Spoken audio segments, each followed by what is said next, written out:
এবং মধু দুজনেই আছে সেই দিনের সেই ঘটনার সাক্ষী। প্রথমেই আগে এটা জানতে চাইবো যে এত খবর হচ্ছে, এত কিছু হচ্ছে, তারপরে ওই বাড়ি থেকে এখনো কোনো যোগাযোগ হয়নি কাকিমা? মানে এটা কোনো যোগাযোগ করেনি। তোমরা কি করেছিলে যে ঠিকঠাক করানোর, যেটা হয় যেহেতু ও কান্নাকাটি করছে সবাই আমাদের সামনে? তো মানে আমরা প্রোগ্রামে যখন যেত সবাই তো একটা মানে টিম হয়ে গেছিলাম না, একটা পাপাইদা, আমি, দিদির মা। এবার সেই টিম ওয়াজ যে মানে যখন কথা হতো, মনে কর প্রভাবের সাথে যখন ঝামেলা হচ্ছে, কাকিমা অনেকবার বোঝাতো যে কিছু করিস না, করার আগে থেকে বেরিয়ে আয়। অনেকবার বুঝিয়েছে, কিন্তু দিদি সেটা বুঝতেও চাইতো না। মানে কাকিমার সাথে ঝামেলা লেগে যেত, আমরা সেটাকে সামাল দিতাম, যেহেতু একটা প্রোগ্রাম না, আমি রিলেশন থেকে কোনোদিন বেরিয়ে আসছি। হ্যাঁ, কখনো বেরিয়ে আসতে বলেনি, বুঝিয়েছে যে সবকিছু মিউচুয়াল করে বাট অন্য কিছু করিস না। মানে মা তো অ্যাটলিস্ট মেয়েকে সবসময় সাপোর্ট করবেই। তো সেদিনকার ব্যাপারটা কি হয়েছে, মানে খাওয়া দাওয়ার পরে জানি না কিভাবে খেয়েছে, বলছে তো খাইনি বা কিছু, আমাদের সামনে ধরতেও পারিনি আমরা।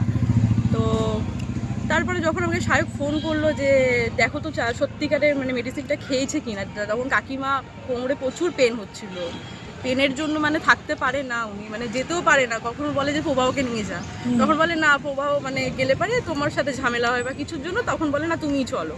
জোরজাবস্তি কাকিমাকে নিয়ে যায়। সব এদিনকার কোমরে ব্যথা হচ্ছিল বলে মানে পুরোপুরিভাবে ক্লান্ত কাকিমা, আমাকেই সব কিছু করতে হয়েছে। ওয়াশরুম নিয়ে যাওয়া থেকে, পেট্রোল পাম্পে দাঁড়াচ্ছি ওয়াশরুম যাচ্ছে, মানে 3-4 বার সেদিনকার প্রচুর ওয়াশরুমও গেছে।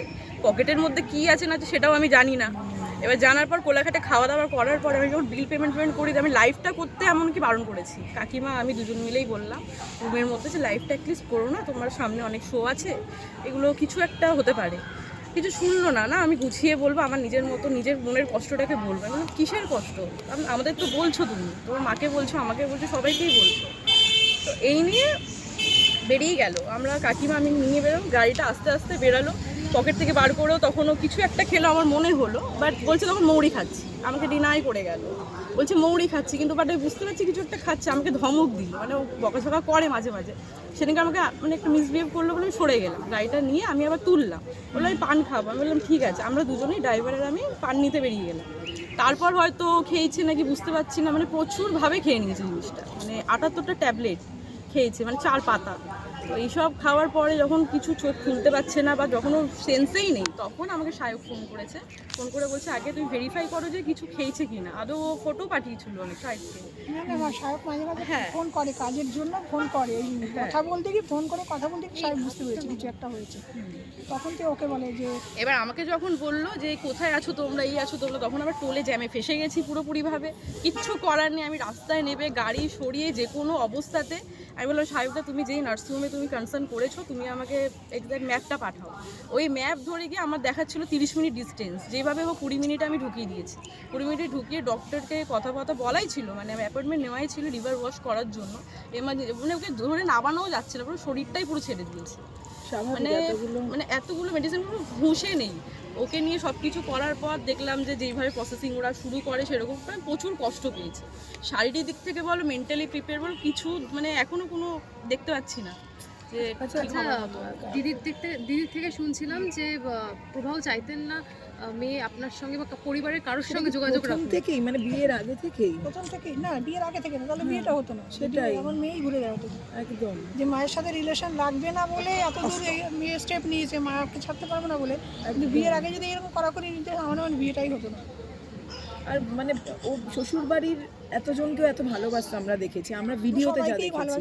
31 আমাকে বললো মধু তুমি একটু অ্যাডভান্স বেরোবে, আমি একটু কোয়েস্টে যাবো, আমার কিছু কেনাকাটার আছে। 31 যেহেতু দিদি জামা কাপড় কেনা হয়নি, নতুন জামা পরে শো করে, এবার আমাকে বললো অ্যাডভান্স বেরোলাম। আমাকে বললো কোচের ব্যান্ডটা কোথায় আছে একটু দেখো, কোন ফ্লোরে।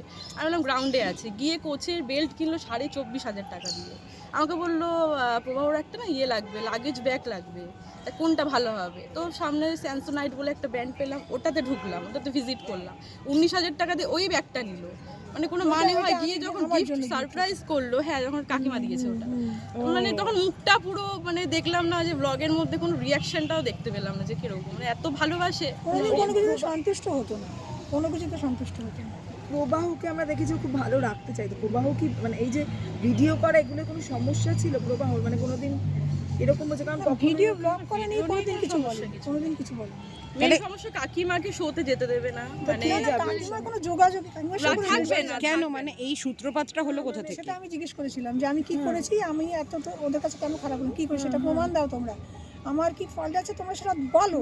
আমি বললাম না, খুনি আসামিদেরও মানুষ বলে খুন করেছে, কিন্তু আমি কি অন্যায় করি সেটা আমাকে প্রমাণ দেখাও তোমরা, যার জন্য মেয়ের সাথে আমি যোগাযোগ রাখতে পারবো না। আমি যদি সত্যি খারাপ মেয়ে কি যোগাযোগ রাখতো, মেয়ে আমি সেটা প্রমাণ দেখ, কোনো উত্তর ছিল না, কোনো উত্তর ছিল না যে আমি কি অন্যায়টা করেছি, মেয়ের সাথে আমি যোগাযোগ রাখতে পারবো না। আমি দিনে 10 বার করে ফোন করি, আমি 28 বছরের বয়স করে একটা মেয়েকে বিয়ে দিয়েছি, আর মেয়ের একটু ওতপ্রোতভাবে সবসময় থাকতাম, আমার মেয়ে স্কুল কলেজ সবসময়, কলেজেও আমি গিয়ে আমি বসে থাকতাম নিচে, মেয়েকে একা কোনো দিন বেরোতো না, নিচে বসে থাকতাম, কলেজ শেষ হতো তারপর আমি কলেজ সাক্ষী আছি, নেতাজিনগর দিয়ে কলেজ সাক্ষী আছি, এইভাবে আমি ওর সঙ্গে জড়িয়েছিলাম। সেই মেয়েটা যখন চলে গেছে না, প্রত্যেক মায়েদেরই মনে হয় একটা ডিপ্রেশন হয়, মেয়েরা চলে গেলে, লক্ষ্মী ঘর থেকে বিদায় হলে খালি হয়ে যায় মানুষ, তা আমার মেয়ের তাই হয়েছিল। আমি যদি মেয়েকে একটু ফোন করতাম, হ্যাঁ আমি জানি আগেরকার দিনে মায়েরা কোনো যোগাযোগ করতে পারে না, চিঠির মাধ্যমে হতো, এখন ফোনে সব কিছুই হয়, ভিডিও কল তো দূরের কথা, মেয়েকে ফোন করতে গেলে আমার ভয় লাগতো, মেয়েকে ফোন করতে আমি 10 বার করে নাকি ফোন করি, কেন ফোন করি, তারপর থেকে ফোন কমিয়ে দিয়েছি। আমার এই আঙুলটা ডিস্টার্ব, আমি টাইপ করতে পারি না, আমি ভয়েস দিতাম, কী রে কী করছিস, কিছু খেলি, কী করছিস, ঠিক আছিস, মেয়ের তো প্রবলেমগুলো আমাকে সব বলতো, তা আমি ঠিক আছিস তো, যতক্ষণ না একটা রিপ্লাই না পেতাম ততক্ষণ আমি শান্তি পেতাম না। তাই সেই সব মায়েদেরই হয়তো হয় বিয়ের পরে, সেই মেয়েকে খোঁজ করাটা কি আমার অন্যায়, মেয়ের সাথে কথা বলাটা কি আমার অন্যায়, আর মেয়েকে আমি দেখতে খারাপ বলে কি আমার কোনো মাতৃত্বের দাম নেই? এই দেখতে খারাপের কথাটা বারবার উঠে আসে, বারবার করে এই কথাটা, আমি দেখতে খারাপ, এতদিন আমার মেয়ের বিয়ের আগে ব্লগে কেউ কোনোদিন আমাকে নিয়ে এরকম কুমন্তব্য করতো না, আমি দেখতে বাজে, কিন্তু তা বিয়ের পর থেকে এই জিনিসগুলো আসছে, আমি দেখতে খারাপ, মাকে ব্লগে নেবে না, ভিডিওতে নেবে না, তোমার মা দেখতে বাজে। ওর বাড়ির লোক, প্রভার বাড়ির লোক কি এটা সাপোর্ট করতে যে আপনাকে এইভাবে? তোমরাই ধরে নাও কারা বলতে পারে এগুলো, আমি তো নাম বলতে চাইছি না, কারা এগুলো বিয়ের পরেই এগুলো হচ্ছে। আচ্ছা, ওকে মানসিক এবং শারীরিকভাবে কি সব ও সুস্থ হচ্ছে, ও বলবে শারীরিকভাবে মানসিকভাবে কী দেবো সুস্থ হচ্ছে, ও নিশ্চয়ই তোমরা ওর সাথে যোগাযোগ করবে, জানতে পারবে।